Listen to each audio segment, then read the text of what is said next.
Добро постижение за Георги Георгиев. Първи полуфинал.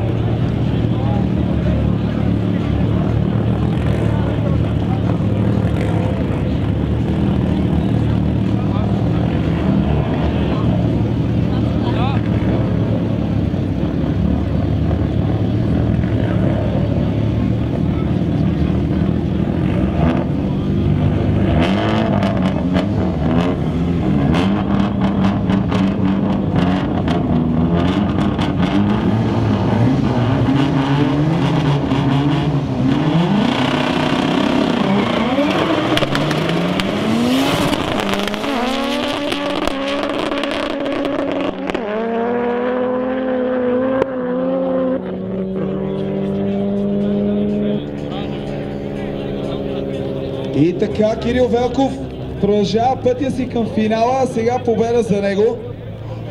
И Георги Георгиев, пак както казах, с първо време от квалификацията остава за разпределение на трето-четвърто място.